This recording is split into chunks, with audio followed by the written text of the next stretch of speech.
Ja mul üks ilus õpp on meeles.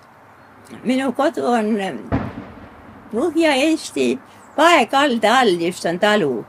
Ja seal Paekalda peal on Tamme ja Saraku mets. Ja seal metsas on üks suur kivi. See on Kalevipoja kiviks kutsutakse seda. Ja see oli üks õhtu, kas oli laupäeva või pühapäeva õhtu.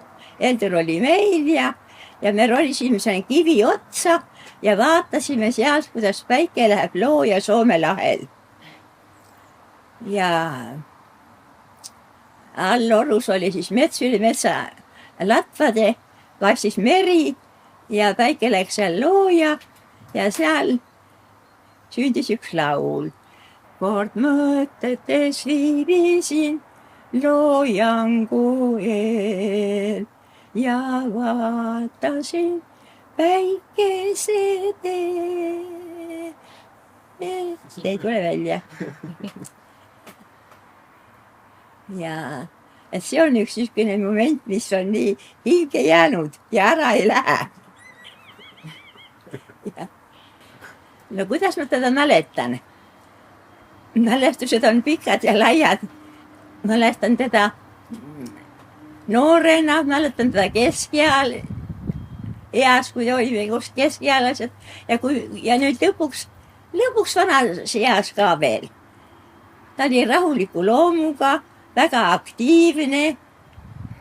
Ta mõistis puutööd, mõistis rauatööd, tegi muusikat, oli väga ilusa lauluhäälega ja oli hea abikaasa minule ja väga hea isa lastele. Kuidas te kohtusite? See oli täitsa juhuslik. Olime varem elus kord näinud, aga see oli juba enne sõda ja ammu ennem, noores eas. Aga meie esimene nii suurem kohtumine just toimus. See oli umbes 49. või 50. aastal. Minu naabrinaisel Ellen Paunelil oli sünnipäev ja tema sõbranna töötas Kehras lastelaagris. Selle laagri nimi oli Sipelgas suvel. Olid rohimas, linna lapsed olid laagris Kehras ja see linna laste kasvataja või grupi juht oli selle minu naabrinaise Elleni sõbranna ja see Kehra sõbranna tahtis tulla nüüd Kuusalusse, minu kodu oli Kuusalus ja tahtis tulla Kuusalusse oma sõbranna sünnipäevale ja palus Heldurit minu meelest omale teejuhiks. Seda vahet oli umbes 20 kilomeetrit rattaga sõites. Ja nii nad tulid üks laupäeva õhtul kahekesti Kehrast Kuusalusse ratastega ja me olime selle sõbrannade kaasosalised seal sünnipäeval. Ja nad käisid minu kodus ka, oli naabrimaja ja naabritalu ja käisime siis 2 talu vahet ja Heldur vaadanud seda minu kodumaja koja põrandad pealt, et see on nõnda ilus, puhas, valge, värvimata valge puupõrand ja et siit on ta vist naist võtta sellest majast. Siis hakkasite peret tegema? Siis hakkasin peret tegema ja siis tegime plaanid ära. Mis te plaanid olid? No, et me abiellume ja siis esialgu läksin mina linna Helduri juurde elama ja elasime Tallinnas 2 aastat. No, siis sündis meil juba aasta pärast peale abiellumist Tiina, esimene laps. Ja ka siis jäi meil see üürikort, meil oli üks tuba korterist üüritud. Kitsaks jäi meil see elu seal ja siis me kolisime Kehra Helduri koju, isa ja ema juurde. See maja sai valmis 1928 ja ta on siis minu vanaisa Johannese ehk siis Heldur Toominga isa ehitatud. Mu vanaema nimi oli Maria, perekonnanimi Borissova ja Johannes, et nad olevat tulnud idult ja istunud seal, kus nüüd praegu kelder oli meil ja mõelnud, et kuhu see maja tuleb ehitada. Ja muidugi siin sai oluliseks see, et siin all on kohe jälle oja. See.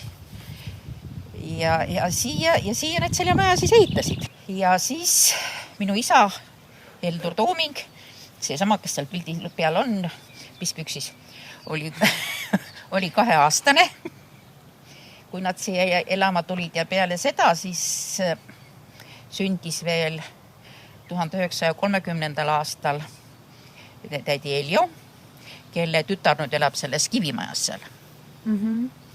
Ja tädi Ilmi, kes elab Hiiumaal. Ja noh, siis nad siin kasvasid, aga nad ei olnud tüüpilised niisugused talupidajad. Siia ehitati küll väga suur laut ja küün, mille need müürid on olemas, aga Maria oli elukutselt õmbleja ja vanaisa Johannes oli kingsepp.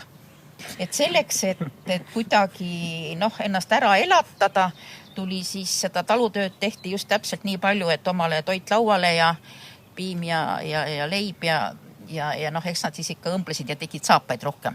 Aga Heldur tegi nii, et ta tähendab, see põhiharidus oli 6 klassi. Ja peale seda tuli ta siis korraks koju appi nii-öelda emale-isale tööd tegema ja kuna 36. aastal tehti ju see tehas siia, siis ta oli ka seal tehases tööl ja temaga juhtus niimoodi, et ta mais sai 18-aastaseks ja siit on tegelikult rinne on üle käinud sellest kohast. Et see on olnud, kord oli ta sakslaste mobilisatsiooni all, kord oli ta venelaste mobilisatsiooni all. See tee. Jah. Ja 44. aastal oli sakslased olid omadega täitsa hädas ja siis praktiliselt tema oli veel juba 18, aga isegi sügisel võeti 16-aastaseid mobiliseeriti. Meil on siin tema päevikust 2 kirja pandud teksti, et aasta 5. mai 1943 ja siis ta kirjutab. Minu 17-aastaseks saamise sünnipäeva õhtune koosviibimine. Koosviibimine kujunes tõsiseks, võib-olla et ka viimaseks selleks sarnaseks. Palves usaldasin end Jumala kätte eeltuleviks aegadeks. Ja siis on 16. august 1944. Lahkumise päev kodust ausalt jutumärkides, pikemaks ajaks. Sõjaväeteenistusse minek, teadmata kuhu ja kui kauaks. See on Helduri jutt. Jah. Kõigepealt ta läks ju 44. aastal, võeti Saksa sõjaväkke ja Kloogal oli see laager, sõjaväelaager, siis sealt viidi need Paldiskis ja Paldiski sadamast viidi Saksamaale ja sealt hakkas see sõjajoru peale. Saksamaal läks Tšehhi ja elas seal Tšehhi põrgu seal üles, kui see suursed võistlused ja võitlused ja lahingud olid. Ja siis sealt võeti vangi.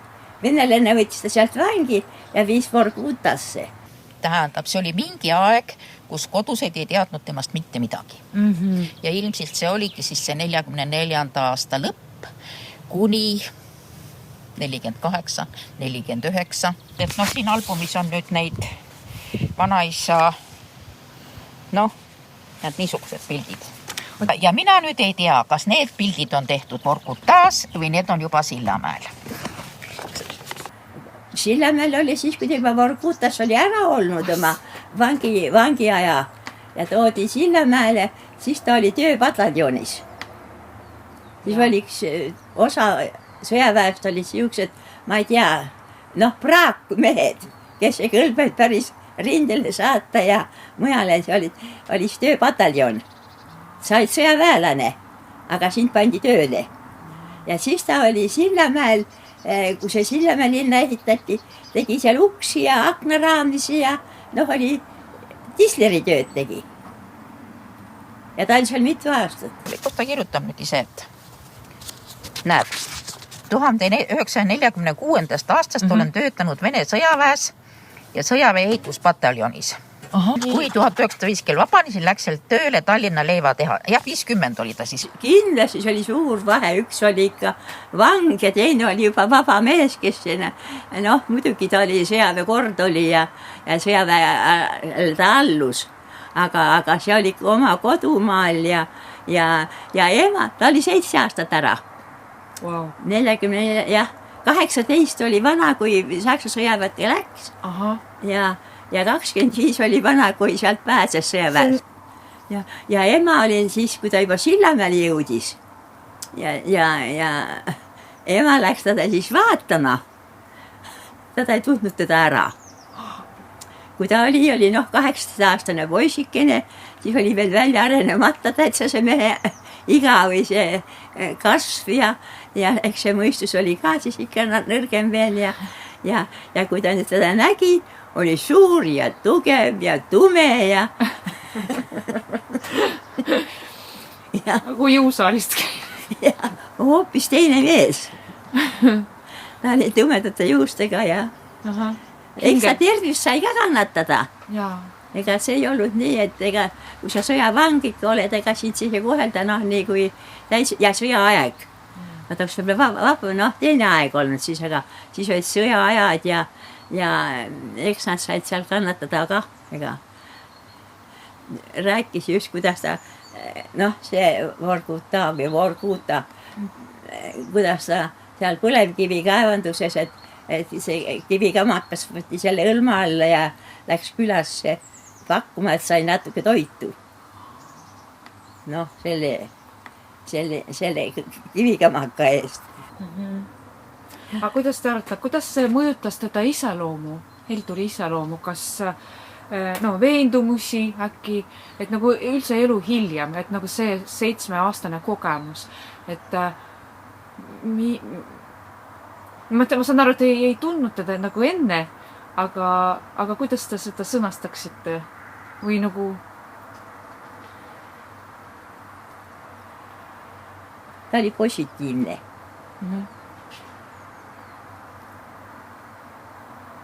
Ta võttis seda nagu saatust, nagu oleks, et see võt tema üksinda ju nii olnud.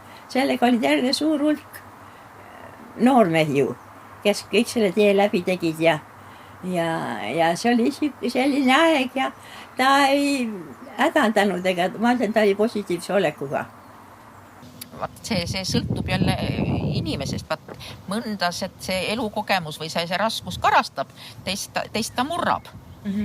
Kuna ta töötas vaimulikuna, siis ta suhtles hästi palju inimestega ja teda hästi austati. Ta töötas pastorina ja oli elektrik ka. Elektrik? Jah, tal on nii palju ametit olnud, ta on elektrik olnud, ta on tisler olnud, ta on olnud, mis asi ta seal linnas oli, leivavabrikus, luksepiloot, liftjöör ja niisugune, kõik ametid talle sobisid. Aga kui oluliseks te peate selliste perelugude edasiandmist järgmistele põlvkondadele? Kui tähtsaks mina seda pean? Ja. Väga tähtsaks. Väga tähtsaks pean. Et lapsed teaksid oma esivanematest ja nendest ikka rohkem. Nii et selles mõttes Sillamäega meid niisugune asi seob. Ja. Aga siis Aleksander Popolitov oli siis, me läksime sinna muuseumisse ja Aleksander ütles, et ta mäletab, et siin olid Eesti, Läti ja Leedu poisid. Et võib-olla on isegi seal Aleksander Popolitovi piltide kogus kuskil Heldur Toomiga nägu peal.